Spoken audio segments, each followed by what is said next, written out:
আসসালামু আলাইকুম রহমতুল্লাহ। সুপ্রিয় দাখিল ষষ্ঠ শ্রেণীর শিক্ষার্থীরা, আজকে তোমাদের জন্য অর্ধবার্ষিক পরীক্ষা 2026 সালের একটি গণিত প্রশ্ন নিয়ে আমি হাজির হয়েছি। আমি আশা করতে পারি এই প্রশ্ন থেকে ইনশাল্লাহ তোমরা 100% কমন পাবে। তো অলরেডি আমাদের ইউটিউব চ্যানেলে যে এমসিকিউ বা বহু নির্বাচনী 30টা এটা আমরা আপলোড করছি, যেটি পড়লে 100% কমন থাকবে, এই আমাদের ইউটিউব চ্যানেলে আছে। তো আজকে তোমাদের জন্য সংক্ষিপ্ত প্রশ্ন এবং সৃজনশীল নিয়ে আমি হাজির হয়েছি।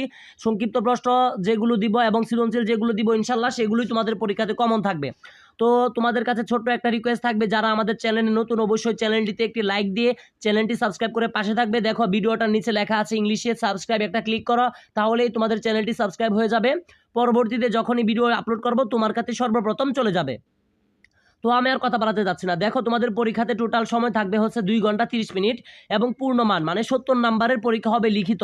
আর এমসিকিউ বা বহু নির্বাচনী থাকবে হচ্ছে 30 নাম্বার, টোটাল 100। তো বহু নির্বাচনী তো আমি অলরেডি ইউটিউবে আপলোড করছি, তোমাদেরকে বলেই দিলাম।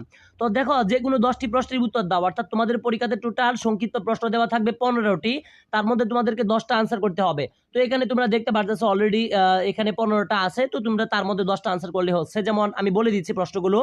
1 নাম্বার, অঙ্ক পাতন কাকে বলে, উদাহরণ সহ দাও। 2 নাম্বার, দশমিক বা 10 গুণোত্তর রীতি কি, উদাহরণ দাও। 3, কখন একটি সংখ্যা 4 দ্বারা বিভাজ্য হবে। 4, লঘিষ্ঠ সাধারণ গুণিতক লসাগু কাকে বলে। 5, সাধারণ ভগ্নাংশ কাকে বলে, ইহা কত প্রকার ও কি কি। 6, স্বাভাবিক সংখ্যা কাকে বলে। 7, সংখ্যা রেখার সাহায্যে -8 ও 5 যোগফল নির্ণয় করো। 8 নাম্বার, বীজগণিতীয় রাশি কাকে বলে, উদাহরণ দাও। 9 নাম্বার, চলক কাকে বলে, উদাহরণ দাও। 10 নাম্বার, তল কাকে বলে, উদাহরণ দাও। 11 নাম্বার, সরল কোণ কাকে বলে। 12 নাম্বার, রুলারের সংক্ষিপ্ত বর্ণনা দাও। 13 নাম্বার, কাটা কম্পাসের সংক্ষিপ্ত বর্ণনা দাও। 14 নাম্বার, উপাত্ত বলতে কি বুঝো। 15 নাম্বার, মধ্য কি, উদাহরণ দাও। অর্থাৎ এই 15টার মধ্যে তুমি পরীক্ষাতে শিখে যে কোনো 10টা দিতে পারলে কিন্তু তুমি 20 নাম্বার পেয়ে যাবে। তো তারপরে আমরা সরাসরি চলে যাচ্ছি সৃজনশীলে। তোমাদের পরীক্ষাতে দেখো লেখা আছে প্রত্যেক বিভাগ থেকে ন্যূনতম একটি করে মোট 5টি প্রশ্নের উত্তর দিতে হবে। অর্থাৎ দেখো ক বিভাগ লেখা আছে পাটিগণিত, তারপরে দেখো খ বিভাগ লেখা আছে বীজগণিত, তারপরে দেখো গ বিভাগ লেখা আছে এবং ঘ বিভাগে লেখা আছে। তো টোটাল এখানে 4টি বিভাগ আছে। তো প্রত্যেকটি থেকেই তোমাদেরকে কম হলেও কিন্তু একটি করে 4টি দিতে হবে। পরবর্তীতে তুমি যে কোনো এখান থেকে একটি দিতে পারবা। আশা করি এটা না বোঝার কিছু না। তো দেখো আমরা এখানে তোমাদেরকে বলে দিচ্ছি ক বিভাগ পাটিগণিতে দেখো 1 নম্বরে এসেছে 4, 0, 5, 3, 9, 8 কে কয়েকটি অঙ্ক, ঠিক আছে। তো দেখো ক অঙ্কগুলো মাত্র একবার ব্যবহার করে 7 অঙ্কের বৃহত্তম সংখ্যা লিখো, সহজ।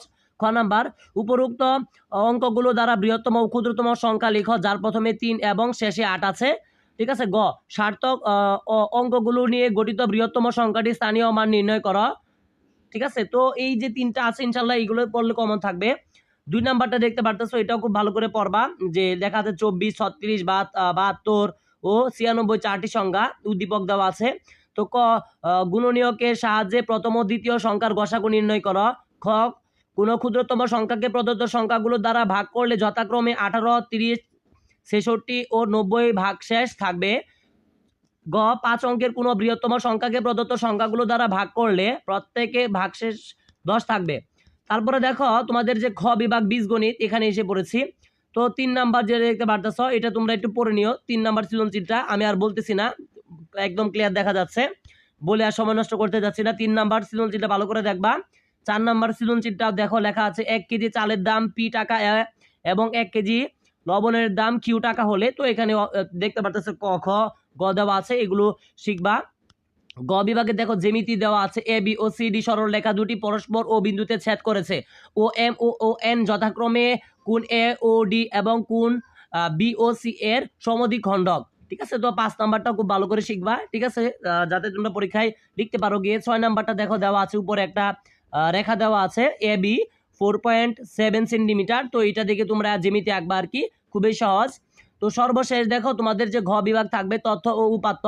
তো এখানে 7 নম্বর দেওয়া আছে কোন বিদ্যালয়ে 6ষ্ঠ শ্রেণীর 16 জন শিক্ষার্থীর গণিতের প্রাপ্ত নম্বর দেওয়া আছে 39, 33, 41, 38, 42, 60, 37, 39, 49, 51, 57, 40, 35, 38, 59, 54, 34।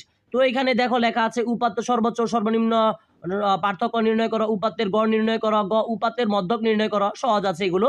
8 নাম্বার দেখতে পারতেছো। তো উপাত্ত কি, উদ্দীপকটা পড়ে দেখবা উপাত্ত কি, ক নাম্বারে দেওয়া আছে। খ, উপাত্তগুলোর মানের ঊর্ধ্বক্রমে সাজাও, অর্থাৎ মানের ঊর্ধ্বক্রমে তুমি সর্বনিম্ন থেকে সর্ব উচ্চ পর্যন্ত সাজাবা আর কি।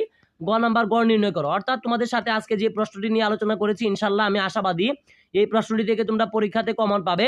তো আমি আর কথা বাড়াতে যাচ্ছি না, আজকের মতো বিদায় নিচ্ছি। সকলের সুস্বাস্থ্য কামনা করে পরীক্ষার সকল প্রশ্ন সাজেশন পেতে আমাদের চ্যানেলটি সাবস্ক্রাইব করে রাখো।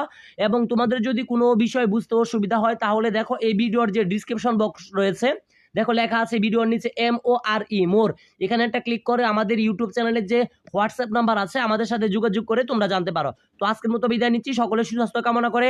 আসসালামু আলাইকুম ওয়া রাহমাতুল্লাহি ওয়া বারাকাতুহু।